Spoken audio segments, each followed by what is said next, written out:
tufunye certificate eno ewatusindikidde ng'eraga ng'ekakasa nti emikono NUP yagiwezezza. NUP emikono yagiwezezza. Automatically mumanyi buterevu mukwano gwange ababadde bagoberera ennaku ze tuze tuyitamu 2-3 okuva olunaku olwokutaano. Kiki kye kitegeeza akakiiko k'ebyokulonda bwe kavaayo ne kalangirira nti NUP emikono gya His Excellency Bobi Wine yamaze okubanga egiweza egimusemba okubanga yeesimbawo ku bwa president bw'eggwanga nnyaffe Uganda. Era nga eyatubuulira amawulire luli ag'ennaku omukulu amanyiddwa nga David Lewis Serubongoya n'olunaku olwaleero yakomyewo. Wabula this time around ng'ajjudde akamwenyumwenyu wamu n'abawagizi b'ekibiina ki NUP ne Bobi Wine nga bagamba nti kyekyo ekintu kyengedde.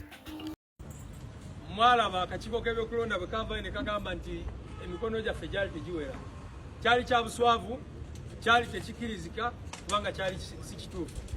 Naye ng'abantu bonna babadde boogera, abasinga babadde bakimanyi bulungi nnyo nti ekyo kibadde kigendererwamu okulaba nga tetunominatinga ku lunaku lumu ne bano abatiitiizi. Bano abatiitiizi basabye nti bagala kubeera nominated ekya olwokubiri ku ssaawa 4 ez'okumakya. Naffe twawandiika ebbaluwa ne tusaba tubatunominatinga ku ssaawa 5 ku lunaku olwo lumu. Ebbanga lino lyonna tubadde tulinze nga batugamba temunaweza mikono n'ebirala. Mwalaba twakuŋŋaanya emikono gyonna ne tubatwalira. Abamu ne batuuka otugamba ne bamwagala ebigere tusobola obibawa. Kyonna kye mwagala tusobola okibawa kubanga bannayuganda baagala nkyukakyuka. Kakati olunaku olwaleero eddakiika entono eziyiseeko tufunye certificate eno ewatusindikidde ng'eraga ng'ekakasa nti emikono NUP yagiwezezza.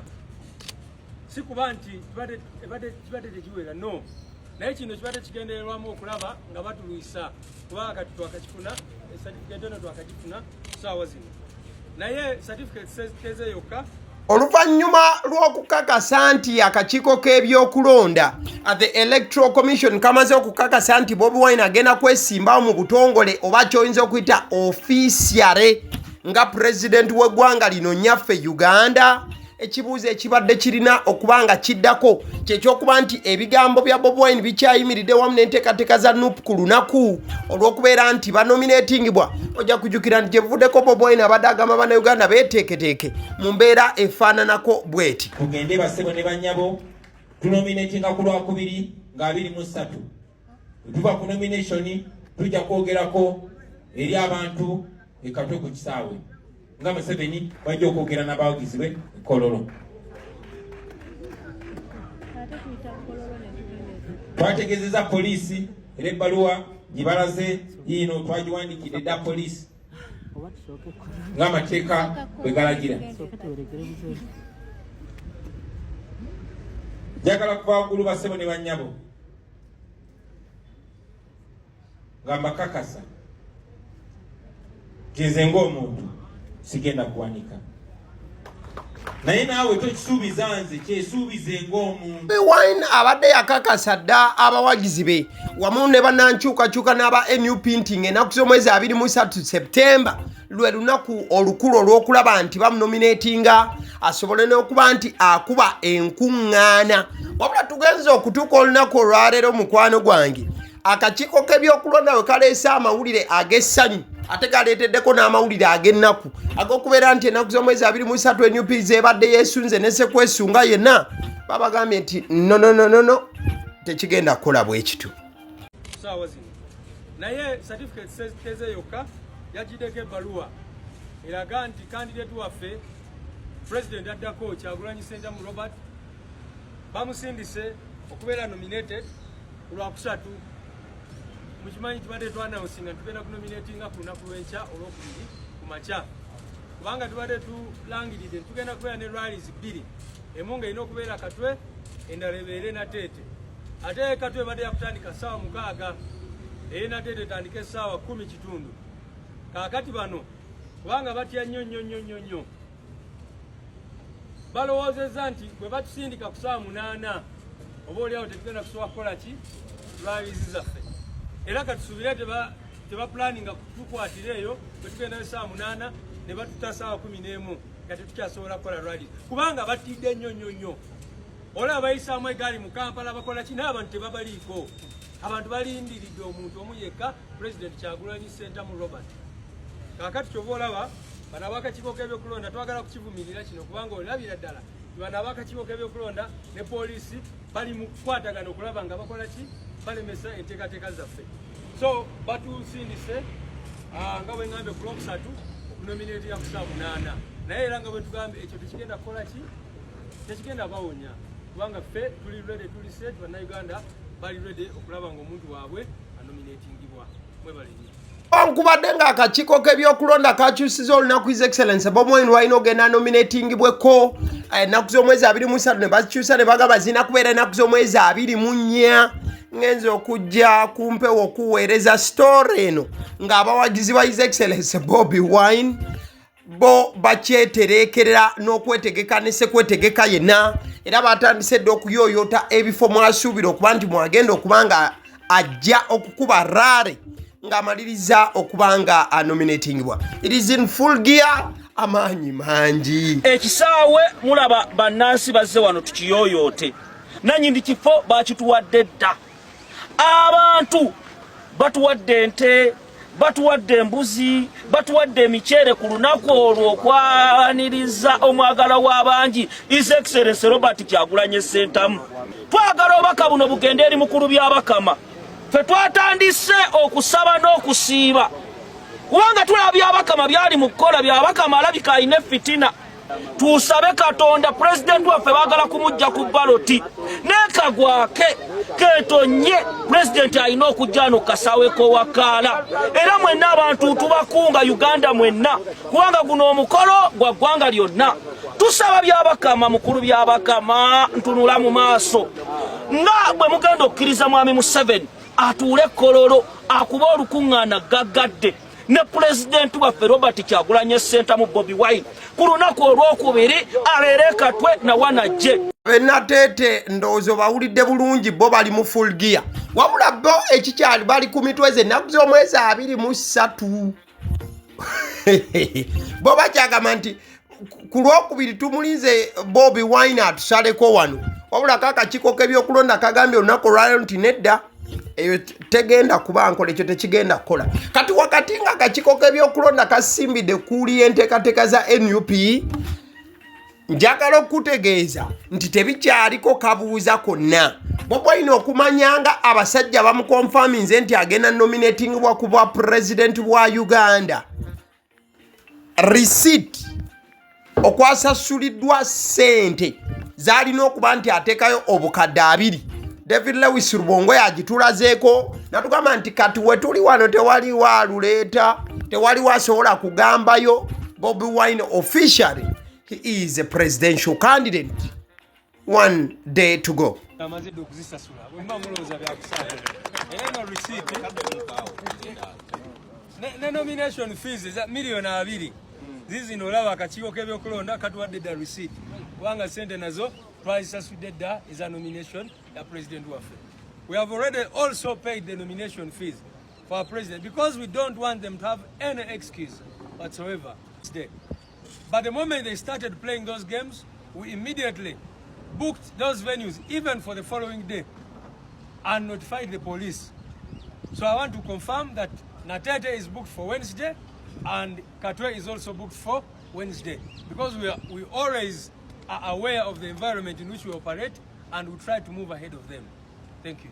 People power. Our power. Our power. People power. Maybe Forward the nomination. Ekiri ku mumwa gwa buli muwagizi wa the National Unity Platform NUP kati kiri kimu ojja kujjukira ennaku z'omwezi zimaze okuba nga zo zikyusibwa. Kati abatalabye embeera nga bwetambudde kansooke nkulageko ku certificate weebeefaanana eyo ebeera ekakasiddwa akakiiko k'ebyokulonda abamu mulonze emyaka n'emyaka naye nga temulabangako ku certificate eweebwa muntu akkiriziddwa kubanga anominatingibwa. So kyolaba ku screen ye certificate era ebimu ku bigambo ebiriko nja kubanga mbikuyitira mu bwangu obw'ekika ekyawaggulu nawe kennyini obeere in the know oba osobola okuba nti omanya mu butuufu bwa kyonna kiki ekigenda mu maaso. Ebbaluwa enegamba nti the Republic of Uganda, the Electoral Commission, nti eggwanga lya nyaffe Uganda akakiiko k'ebyokulonda. waddako bagamba nti presidential elections 2026 certificate of verification of supporters forms for aspiring candidates oba for aspiring presidential candidates 2026 nti eno y'ebbaluwa oba certificate eisaamu oba okukakasa nti omuntu forms ze yatuleetera ez'okwesimbawo oba eziraga obuwagizi bwe ku bantu ziyisiddwamu era tumaze okubanga tukakasa bagambye nti this is to certify that Kyagulanyi Ssentamu Robert of the National Unity Platform political party stroke organization has submitted lists of supporters as a candidate for the presidential election 2026 nti eno ebbaluwa ewandiikiddwa okulaga nti Kyagulanyi Robert Ssentamu owa National Unity Platform ekibiina ky'ebyobufuzi era organization awaddeyo bulungi listi z'abawagizi be era nga ayagala kwesimbawo ku bwa president obw'omwaka 2026 bagamba nti and the electoral commission has verified at least 100 supporters from each of at least 2/3 of all districts in Uganda and has therefore compiled with section 10(1)b and 10(3) of the Presidential Elections Act Cap 177 ne bagamba nti akakiiko k'ebyokulonda kamaze okubanga kayisaamu ne kakebera nti at least ku bitundu 10 eby'abawagizi okuva ku bitundu 2 ebya district byonna mu Uganda bamaze okubanga bakakasa nti byonna Bobi Wine bye yabawadde bituufu era nga byebyo ddala kane bagamba nti bayise mu kawaayiro 10 ne bayita ne mu kawaayiro 13 akakwatagana ku byokulonda byo bya president cap 177 n'ateekako omukono Justice Byabakama Mugenyi Simon ono nga yakulira akakiiko k'ebyokulonda returning officer for nomination of candidates for the presidential election 19th September 2025 ebbaluwa eno bw'ogyetegereza eriko ennaku z'omwezi 19 September leero ziri 22 September kikyo ebbaluwa eriko ennaku z'omwezi 19 September ekitegeeza nti certificate zino babadde bazisayininga nga 19 mwangi genda okebere certificate eweereddwa Bobi Wine yasayiningibwa nga 19 September kale awo tuvuddewo so olunaku olwaleero kimaze okubanga kikakasibwa ebitundu 10 ku kinne waakyo ssaabawandiisi wa National Unity Platform David Lewis Rubongoya agamba nti kyadda ky'akakiiko k'ebyokulonda kamaze okusalawo kati ekisinza okubanga kireeta ttagali oba ekkuuli we balikubidde NUP wali wamu NUP yabadde eyagala kujja nga 23 ku ssaawa 5 ez'okumakya Bobi Wine yabadde ayagala kujja nga 23 enkya ku Lwokubiri ku ssaawa 5 wabula President Yoweri Kaguta Museveni ng'alina okujja ssaawa 4 ez'okumakya ekitegeeza nti tewabaddeewo garanti nti ababiri bayinza obutagwisanya bwenyi oba tewabaddewo garanti nti ababiri bano bayinza obutasisinkana mu kifo kyekimu mukadde akonnominatinga nti President Museveni we yandituuse ku ssaawa 4 wabaddewo possibility nti ne Bobi Wine abadde agenda kusanga President Museveni ng'akyaliwo ku kakiiko k'ebyokulonda nga President Museveni bakyamunominatinga ate ne Bobi Wine atuukewo naye nga azze kunominatingibwa oba nfuna bulungi at the same time ebiseera ebisinga ku bintu bino ebiri official oba eby'abantu abasomyeko nga bano bennyini abagenda okwesimbawo ku bwa president batera okukwata obudde ate tebatera kusuulamu ekitegeeza nti President Museveni we yandibaddeyo ku ssaawa 4 Bobi Wine zandigenza owera 4 kitundu awo 4 nga naye atuuse oba okategedde jjukira naye aba atuuka asobola okuba nti akwata obudde n'okwewala byonna ebifaanaganako ebizze biyita ennaku ze tukubye amabega. Bati akakiiko k'ebyokulonda kagambye nti nedda ssebo ekyo tekigenda kusoboka. No. Bobi Wine jangu lunaku luddako tojja kujja nga 23. Bino webigenza okutuukira olunaku olwaleero wabaddewo kalumanywera w'amaanyi nti bagenza nominatinga Bobi Wine olunaku olwaleero ng'abantu 2 bokka be baakakkiriza okunominatingibwa oba be baakakkiriza nga akakiiko k'ebyokulonda okunominatingibwa. So Bobi Wine wa 3 mu bakkiriziddwa. Omuntu yabadde asoose okuba nga akkirizibwa ye president w'eggwanga yennyini His Excellency Yoweri Kaguta Museveni. Abasajja baadde baamukkiriza nti yagenda nominatingibwa era ne date neragibwa 23. Kati omuntu ayazzeeko ye mukulu Nandala Mafaabi ono nga wa kibiina kifada kya oba gyoyinza okuyita FDC, naye abasajja babadde baamukkiriza dda okuba nga akola ki nga anominatingibwa. Era ebigambo bibadde bingi nnyo naddala ku saidi ya NUP nga basinga babuuza kiki ekiyinza okuba nga kitulemesezza okuba nga tunominatingibwa. Olw'ensonga buli kimu tukirina. Kati bwe tuvaawo enkalu egenda kubeera kuwa ewagenda okuteekebwa nomination rally. Olw'ensonga Bobi Wine yakakasa dda nti bagenda kubeera Katwe. Bwe bava e Katwe bagende Nateete. Wabula poliisi yabigaanye eby'e Katwe. Egamba nti e Katwe awo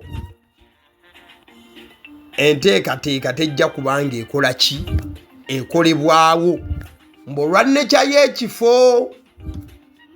Wabula gye buvuddeko His Excellency Bobi Wine bwe yabadde ku NUP awo yannyonnyodde buli omu n'agamba nti wano we tugenda wazibu atabisobola dde ewaka. Ate nga Bobi Wine yasubmitinga dda ebbaluwa ezisaba kati tunaalinda biddirira.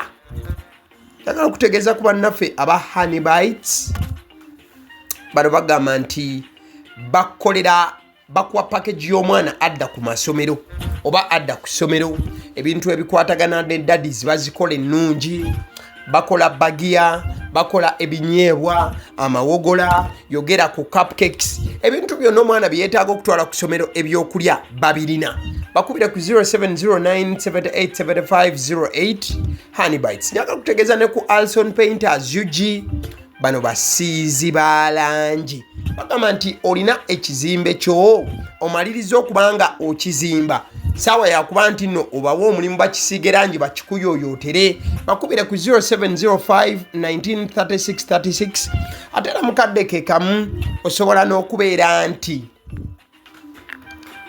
oba weereza WhatsApp message eddoboozi erituula emabega w'omuzindalo each and every day siddala yenze kennyini yaba Siddi omusunsuzi yenze mbeerawo kubanga nkwa information mbujjuvu bwayo YouTube channel kwoli sindala yeno yennyini eyagaliwo mukwano mwebale nnyo abasubscribe nze paka okweza emitwalo 5. Thank you everyone, mwebale nnyo mwebalire ddala temujjanga okwo kubanga mwesiga agaliwo n'okuba nti mujjagala likinga subscribinga sharinga. Thank you.